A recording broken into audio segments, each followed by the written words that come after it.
eyyi donc ɗum ko négatif o donc woɗani ko haalta ko woɗani on n'existe pas voilà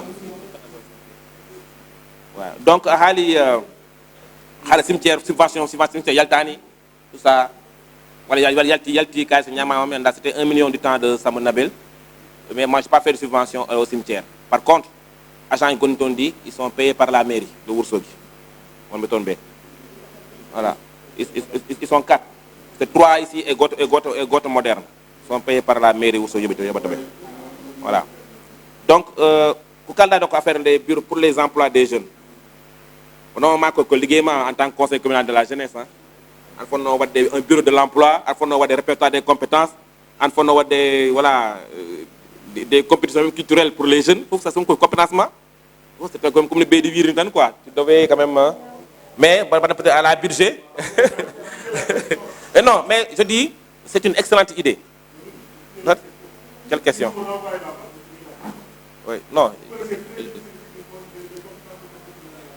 d'accord joni ola budget ola ko waɗiri ɗum voilà bon non donc kala mbaɗɗo géré tan kala mbaɗɗo géré a yiwete de temps en temps yimɓe kalde e ma voilà donc c'est une bonne idée qu'on va mûrir et qu'on va mettre en place parce que c'est important aussi que nder Ourossogui nder mairie Ourossogui connaît le de tous les jeunes demandeurs d'emploi ça j'ai fait c'est un projet que j'ai même vu il y a 2 ou 3 ans de ça pour ma dans le répertoire de kala jeune et compétence mum fof ande ɗo e nder mairie taw ne joga fichier ne dow ne woodi on doit inscrire les jeunes quand j'ai eu l'idée il y a quelques années quelques conseils m'avaient dit ça waɗi ɗum way kono a wi aɗa nodda yimɓe ɓe garɓe liggoni mairie Ourossogui wonta genre comme si c'était politique wala comme si aɗa funti yimɓe walla goɗɗum c'était un peu difficile pour voir comment expliquer ça aux gens yoɓe gar ɓe mindo mairie Ourossogui comme ça ɓe ganden min fof anda holko watte parce que Ourossogui on a beaucoup de compétences on a des jeunes qui sont très compétents donc c'est très important ɓe kemen un répertoire hay soko do walla Dakar walla partout ganden sukaɓe Ourossogui naɓe holko ɓe janggi holko chaque domaine par exemple Sénégal do hande dans chaque domaine waɗi sukaɓe Ourossogui naɓe wonɓe hen et rewɓe comme worɓe un domaine très pointu biologie tout ça je vois beaucoup de ñande hanki tan kokor mi mbi ceerno Oumar Sy omon Dakar o waɗa biologie debbo wi ko debbo donc voilà donc ça c'est des compétences de sukaɓe Ourossogui naɓe eɓen partout joni sukaɓe Ourossogui naɓe ko jangguɓe jangguɓe de donc si il faut mi ballaɓe kadi wadde on promotion et tout ça pour ɓe mbawa parce que important des grands projets comme hôpital walla aéroport wona aéroport tan yimɓe jole avion ne jaaha de wona c'est pas ça qui est important c'est important c'est que sukaɓe Ourossogui naɓe liggoto hen hande won sukaɓe Ourossogui naɓe liggotoɓe aéroport te parani taw eɓen ɗo ko sukaɓe Ourossogui naɓe jangguɓe nen toon liggo ko aɗa SDR min gaddi ɗo won sukaɓe Ourossogui naɓe goni kam tan goni hen SDR kala gonnoɗo e bureau ndiyam nen toon heeɓi contrat makko CDI nen toon liggo ɗum kadi ko nafoore hôpital o janggo jaam kadi so paari ko sukaɓe Ourossogui naɓe liggoto toon fittoɓe en tout ça il y a beaucoup d'emplois ça c'est des projets très très importants pour Ourossogui voilà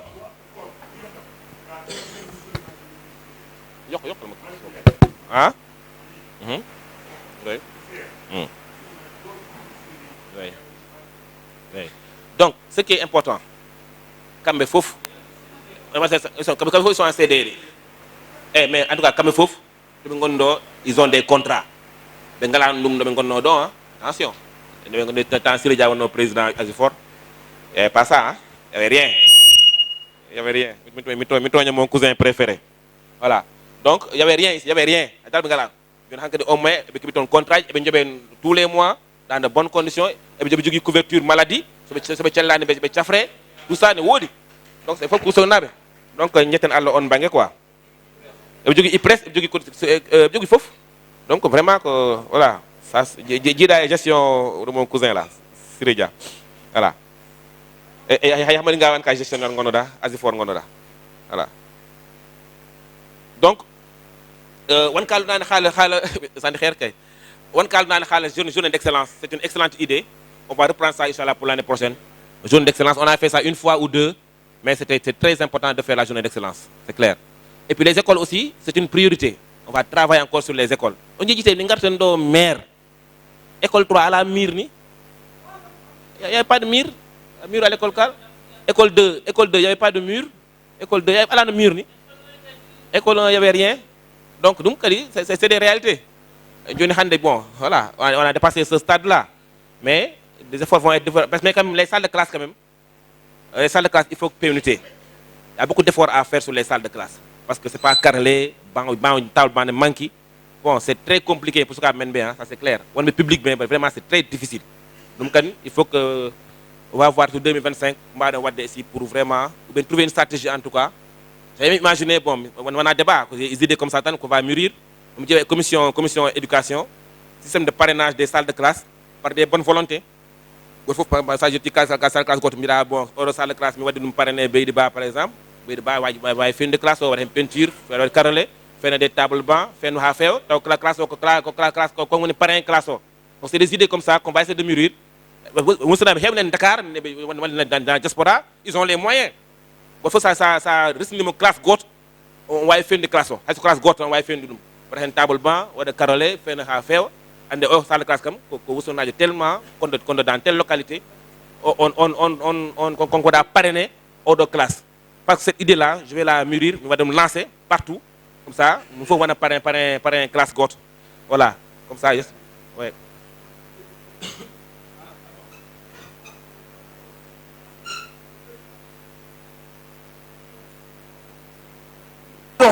ko addo ko waɗi important pour wadde parrainer gonɗo diaspora walla gonɗo banggue goɗɗo te eɗen gondi école Wourossogui ressource gummiɗi hen o mi haali ɗum dans les panel par ce que yimɓe hewɓe nani jelte école 1 par ce que il faut l'homme qu'il faut no wiyatno il faut rendre César appartenant à César mbimi ko jangguɓe école Wourossogui ɓe yeɓe mbat rendre école o par ce que hasko mairie fewnade par ce que ressource oɗon ne wawi fewnude école o par ce que sa cadre uji jaltude école ɗi tan parce que il faut ɓe mbaɗa participer école o école 1 ko ɗum woni ko kala ay kawba gacce yimɓe kaala oto mbaɗe interrompe yimɓe ɓe.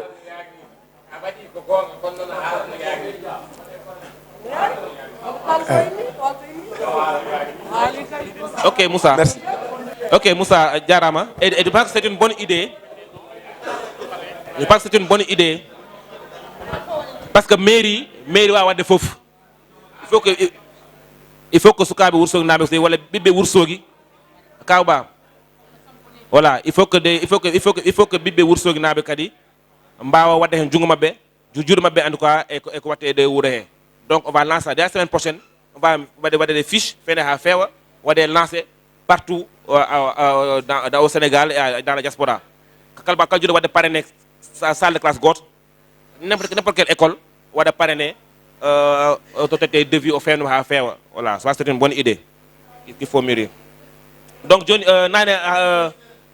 nane je crois que ko Hamadi Ngaw haali Sensol hein c'est toi Sensol hokkal haala Sensol nane c'est vous voilà donc haala Sensol ko projet central solaire momin joguino ɗo projet ganduɗa o waɗanoma o saaha y aura beaucoup d'emplois batteɗe ɗo e Wourossogui malheureusement sa addi projet tan wala min ganda toujours voilà mbiyen min gala hen projet waɗaka kadi so projet waɗaka voilà c'est ko zéro joni voilà jalti zéro en fait c'est zéro voilà hein donc en tout cas voilà parce que projet hayso wonna ardete wuuro ma kala wawi waɗa ƴettu tan après ƴeewa ko moƴƴi hen ko ƴetta ko boni hen goppa mais kono sa wi mela hen bon après les mauvaises communications et tout ha projet o quasiment maintenant joni projet de Sensol la difficulté c'est que société Sensol pour o wawa wadde exploiter il faut que d'abord il y a des conditions mo état foye makko faut que keɓe leydi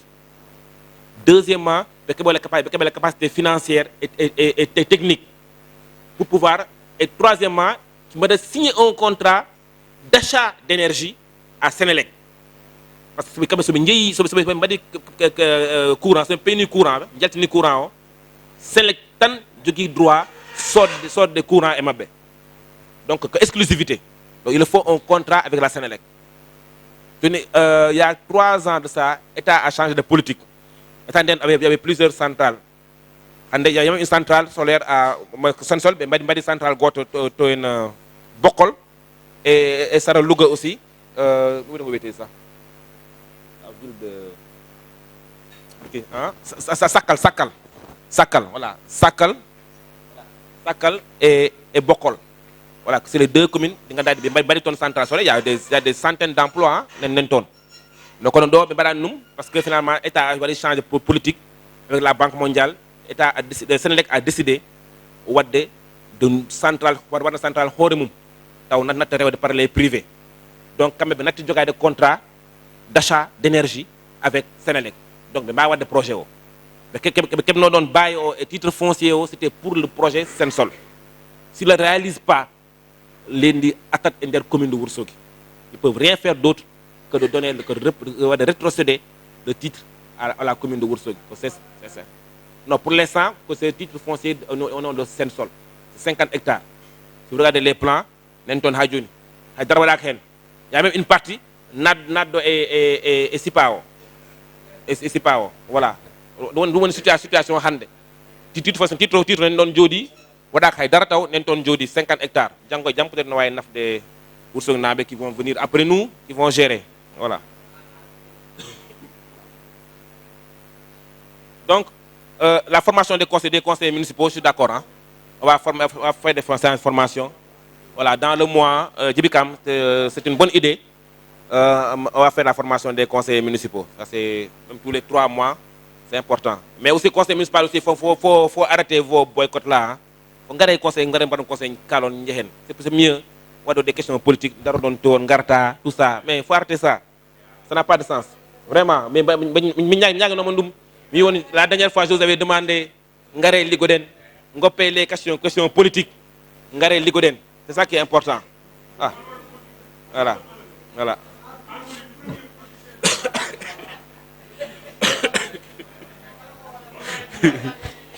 ouais.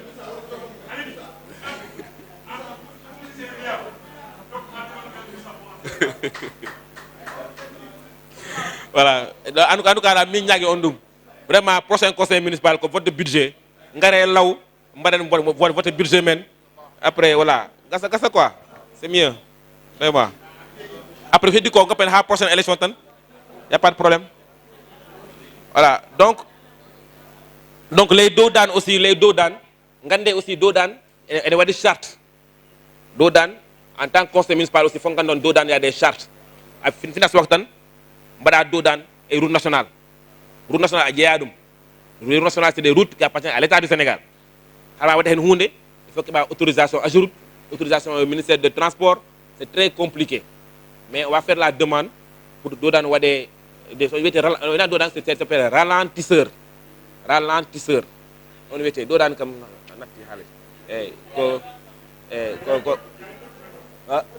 Oui. Au Bab Samba.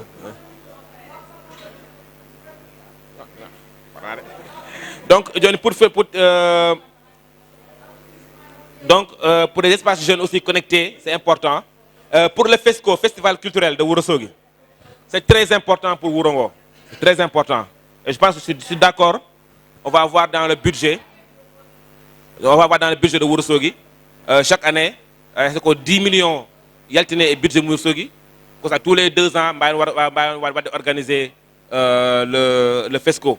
Donc cette année, on va sur le budget 2025, on va avoir des 10 millions pour le festival culturel de Ourossogui. Parce que ça demande beaucoup d'argent. Vous dites 30 millions, ça d'ailleurs. Ça dernier parrain et tout ça, on va dépenser 30 millions, mais ça peut dépenser beaucoup plus. Ça coûte très très très cher. Et puis Kadi, il faut que Djangen aussi valoriser. Ça va être événement mort de Kadi, à la service après-vente, à la communication, à la une équipe de promotion Wourongo et un festival Yata.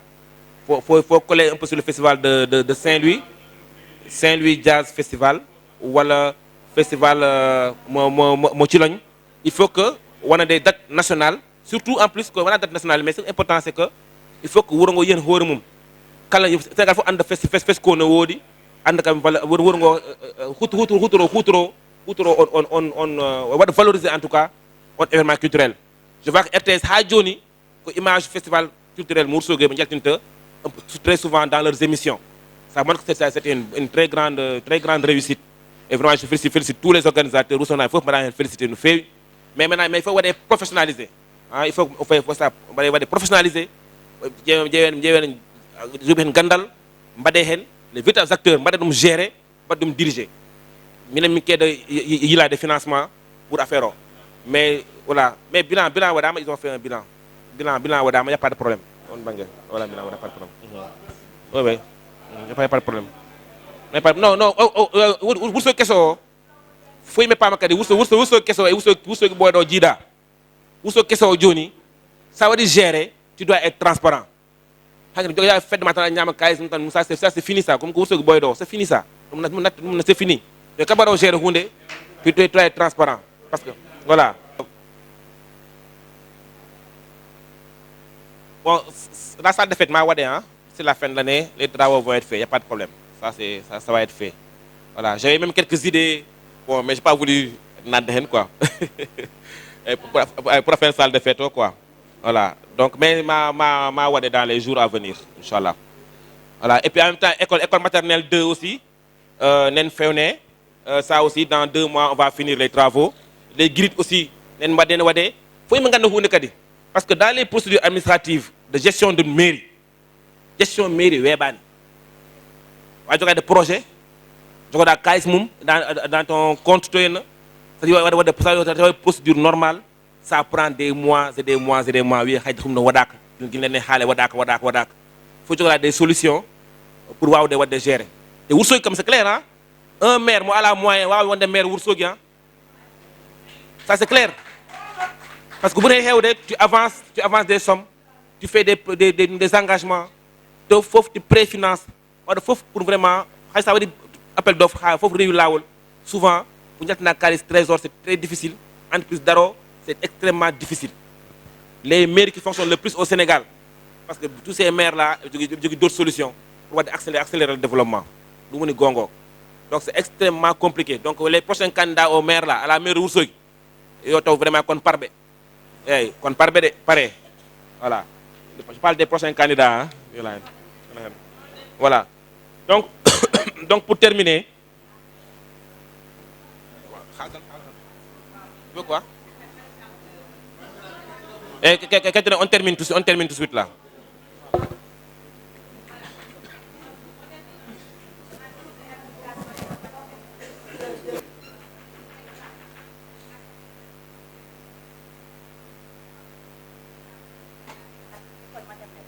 Si c'est un ou bien un. Voilà, nous avons 20 salles, 20 ordinateurs. Ils ont 20 ordinateurs, mais ils ont une salle multimédia. Nous, école maternelle 1, nous avons 20 ordinateurs, mais ils ont une salle. Ordinateurs, ça fait 2 ans que nous avons. Ah ouais? Nous pouvons utiliser parce que nous avons une salle. Voilà. Nous avons fait construction des salles de l'école 3. J'aurais préféré une école maternelle 3. À l'école 3, nous avons une école maternelle 3. Parce que la demande là-bas est trop forte. Nous avons pour nous école 1. Et nous avons dit que nous avons pour l'école maternelle 1. Et nous avons dit voilà.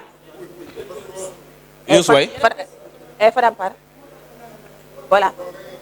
Comme il y a un parrainage, salle, il faut voir des parrainages. Vraiment, il y a Aliou Sall. Dingra sogi plus e Hamadi Moussa e ben bade hen liggey joddo ko panel mais jibini ko heewi en ji chaque année kande école udditi e be bada un élève un sac dum non kadi vraiment c'est à féliciter himbe fof sede badan non tan bo sik tadel école ko heewi hen ma usso on les félicite c'est ça. Merci, bravo. Voilà, maintenant par rapport aux salles de l'école élémentaire Ourossogui 3. C'est vrai, on a prévu là-bas de construire 3 salles de classe. Comme Madame Ba vient de le dire, déjà on a une classe CPE dans cette école-là. Je l'ai créée, ça fait maintenant 3 ans, par rapport aux sollicitations des parents. Alors, il y a des parents qui veulent amener leurs enfants à l'école maternelle. Malheureusement, lors d'une rencontre avec les parents, je les ai dit, il y a une solution par rapport à ça. On va créer une école transitoire, c'est-à-dire une classe transitoire, des élèves âgés de 5 ans ou 4 ans. Maintenant, ils vont faire juste une année. La deuxième année, ils vont partir au CI. Maintenant, les 3 classes qu'on a prévues dans cette école-là, dès à présent, je vais depuis près de 2 ans, j'ai posé le problème à l'IEF de Matam avec Morgueil. Je lui ai demandé, on a besoin d'une école maternelle. Il nous a dit, si les parents sont disposés à avoir des salles de classe, il n'y a aucun problème. Parce que là, c'est-à-dire, la demande doit émaner des parents d'élèves. S'ils ont des salles, s'il faut construire des salles de classe, nous, on va tout faire pour vraiment que vous ayez une école maternelle. Déjà, dès lors qu'on a ces 3 salles de classe, tout ce que je demande, qu'on accélère quand même cela. Parce que la CPE, c'est juste une solution alternative. Hein. Ça ne peut pas rester là-bas éternellement. C'est juste une solution alternative pour vraiment maintenir les enfants-là dans cette école-là. Mais si on a quand même ces 3 salles de classe, on peut démarrer vraiment la maternelle. Et dès maintenant, on va relancer la demande par rapport à l'insertion. 3 salles de classe. Mais même si c'est 2 salles de classe, l'essentiel qu'on démarre, l'essentiel qu'on puisse démarrer. Avoir une petite section et une moyenne section, ou bien une moyenne section et une grande section. Comme ça, on va démarrer, et cela. Dès à présent, on va faire la demande. Par rapport à Ndiam, Bodana Yimbe Help et Mbia, Ndiam Dam, Mbadi Dumdo, Mbadi investir Dumdo. Mais les gens oublient quelque chose. C'est une entreprise privée. C'est une entreprise privée. Dès qu'ils effectuent un investissement, cet investissement est amorti court à moins long terme. What comme Mbadiko, Artar Koy Mabe, Bandirabe, Mbadiranum gratuitement. Mbadiranum parce que ça va figurer dans leur compte au 31 décembre 2030, année N. Pourquoi les gens se glorifient? Mbadidum, Mbadidum. Mbadani, comme Mbadiko, Artar Mabe. Parce que le matériel qu'ils ont acheté pour l'électricité, dans leur compte, les comptes de l'entreprise, ça a été 31 décembre, et Mbadidum amortir. C'est ce qui savent la comptabilité. Donc c'est le premier élément. Deuxième élément, les contrats qu'ils ont faits, c'est des contrats précaires. Contrats précaires, d'accord? Mais ce n'est pas ce qu'ils avaient dit. Ils avaient dit qu'ils vont recycler une partie du personnel et leur donner un contrat à durée déterminée, monsieur le maire. Et ce n'est pas le cas. Ce recyclage-là, est-ce que c'est fait? On nous avait promis forage. Directeur Ofor, vous dites promettre forage d'ON. Ok, tout. Donc, ça y est trop exigeant qu'on ne parle pas de l'investissement effectué par l'entreprise. Parce que c'est quand même bénéficié. Quand même bénéficié, l'amortissement, le matériel sera amorti soit dans 5 ans ou dans 3 ans et ils vont gagner des bénéfices. Donc, précision, monsieur le maire, ça y est, il y a un changement de régime. C'est parce que la population n'est pas contente. Ça y est, il y a un changement de régime. C'est parce que la population, l'analyse générale, que la population n'est pas contente. À chaque fois qu'il y a un changement de régime, il peut se tromper, c'est possible. Mais s'il y a un changement de régime, la majorité de la population beltaki. Maintenant, ce qui s'est passé, pour moi, les populations ne sont pas contentes de Moussa Bokar. Donc vous avez l'obligation, dès l'instant que la population n'est pas contente, vous avez l'obligation pour la population d'être contente. C'est ça l'objectif. Ce n'est pas parce que nous avons dit que nous avons min ngari min tawi dum min ñaagi Allah garde fofu yo wat ko buru ko badda ko parce que dum wara développer commune guedel go ngel mo heewi nande grand baydi ba wala kawam je sais pas mais grand buri badari ene wiya mairie wa développer seul je dis en tant qu'une collectivité locale reconnue par l'État du Sénégal tan yoni pour développer une collectivité locale parce qu'il y a beaucoup de projets monsieur le maire il y a beaucoup de projets que Ourossogui peut soumissionner ba wad gagner. Parce que l'Union européenne donne des projets, d'autres donnent des projets. Donc, des projets publics, on capter des financements, monsieur le maire. Tant que maire, tant qu'à maire, ou des GIE dans la commune, ou des associations dans la commune, on capter ces financements-là. Nous, on a vu des exemples, on a travaillé sur ça et on commune gagne. Voilà, on a une association gagne. Pourquoi pas la mairie de Ourossogui? Donc, je rappelle que nous sommes disponibles pour Ourossogui, pour l'intérêt général. On a mis un kiff que pour les gens de Ourossogui, de bout en bout. Ce qui est intérêt général, on va venir pour travailler. Mais ce qui est intérêt général,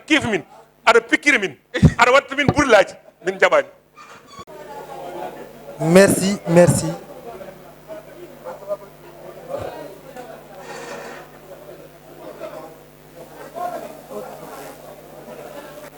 Ok, monsieur le maire, Adjarama, Hokudikam Kongol, juste ene fo en ji ndungu hikkono way ndiyam ɗam heewrugo en mbawa wadde wurngo fof taliji walla pavage en mbawa wadde fof tali walla pavage mais néanmoins so ceeɗu ari organiser des opérations ɗe ganduɗa hoore maɗa ko remblage won nokkude fof remblé à temps so waɗama à temps ma déplacement o weeb e wuuro ngo ndungu so ari en mbawa wadde fof goudron en mbawa wadde fof pavage mais ɗe mbawa wadde kam remblé so ceeɗu ari ndiyam so ari wasa jooɗa ɗo wasa debbude deuxièmement ene fof en jii hikka ɓawɗi ne mbayi hewde e kooy ɗe mbayi hewde monsieur le maire ene moƴƴi ndungu so ari opération de poudrage waɗe yimɓe poofa seeɗa ko charge mo ganduɗa mairie o supportude ɗum ma wallu yimɓeɓe so ɗum ɓenni en tant que président AP Ourossogui 4 min ngala gardien jamma les locaux ont été oui ɓe ngala gardien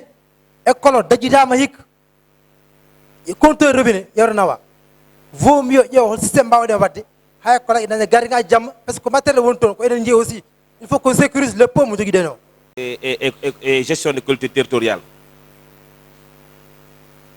min tawi ɗo maire uji ganduɗa ɗi sasa fof ɓe jorot laabi ɗi tout ça min wona maire jorowo ko maire gadowo tali gadowo pavage ça c'est vraiment politique et puis kadi nen ɗo on jii wuuro ngo voilà lega jene mule nen ɗon fof waɗama goudron waɗama taliji saɗa bamule waɗama tali haggade ceerno Aliou Thiam voilà min ɗuman mi gëm mais de jorɗe ne wuuro tan on ala sens on ko Ourossogui ɓooy ɗo kadi deuxième chose ça aussi min wona médecin mi wona expert en hygiène publique mais poufgol wuro ça ne sert à rien du tout ala nafoore zéro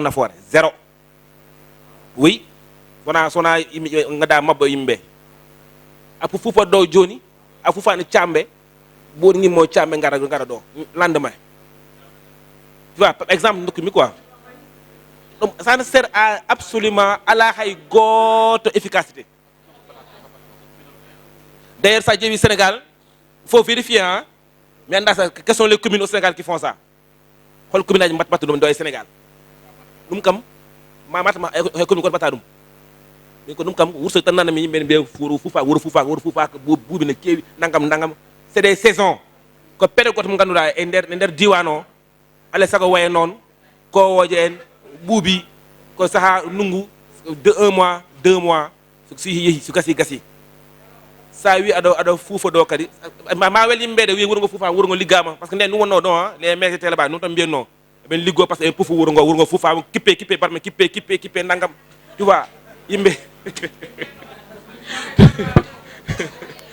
ɓe ɗum haydara nafata c'est la vérité kalami ko mbaɗe vérifié hay dara nafata hay dara eyyi par contre mairie ne wawi rokkude yimɓe des moustiquaire Fabillon ça c'est normal ɗum ne wawi rokkede ha heewa nanne wuuro ngo ha heewa voilà mais wiide aɗa kippe barmeji gati maire nen ara kippe barmeji moon donc voilà Fabillon c'est important voilà donc nous arrivons là au terme donc merci à tous les conseillers oɗo Mamadou Waly Seck kalɗo nane Babacar Ndiaye Kawba Sow Aïda Ba Aminata Goudal Cheikh Omar Sy Niassi Moussa Kassé Siré Dia Younous Diallo Alassane Dia Hamadi Ngawa Dembélé Djibi Kam Mintou Sy Amadou Ba Kolle Sow ben jettiɗo konngol ɗum firtani noon biccani konngol ɓe ngala koɓe kaali donc en tout cas tous les conseils mbaɗama remercier no feewi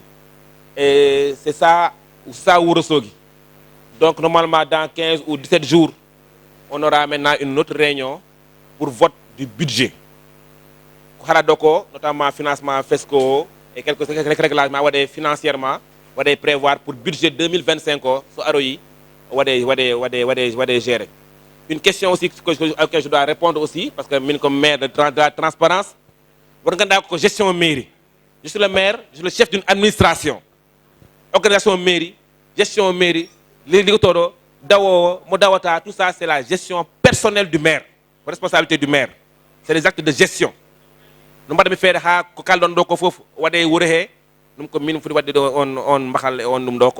voilà. Donc ça les salaires des maires, les salaires seront payés. On n'a pas de problème de finances. Et il y a un problème au niveau du trésor public. Il y a eu des problèmes techniques qui font que, voilà, il faut voir d'eau. Mais tous les agents de la mairie de Ourossogui, Inch'Allah, tous les agents de la mairie de Ourossogui, tous les agents de la mairie de Ourossogui seront payés. Tous seront payés. Parce que si ce n'était pas une question Manganda, on a un mois de dépendre, ben Meda heb de arrière de salaire depuis 10 ans. Depuis 10 ans, il n'y a eu aucun arrière de salaire dans la commune de Ourossogui. Jamais. Depuis 10 ans. Et bien, non, mais grève, parce que Gandhi, depuis 10 ans, Meda Wade. Changement soit des lady non. Changement soit dit. Des fois, il y a des conséquences. Mais, Inch'Allah, comme il faut, on va leur salaire en temps et en heure, Inch'Allah. Donc, au point ordre du jour, il n'y a pas de vote. C'est juste un point d'orientation budgétaire. Si vous avez un budget à Paris, on sera voté. Je vais en profiter maintenant pour le prochain conseil municipal. Je vais convoquer la SDER pour la situation à faire au prochain conseil municipal. Donc, Allah Djarama, maintenant, merci beaucoup. Djarama.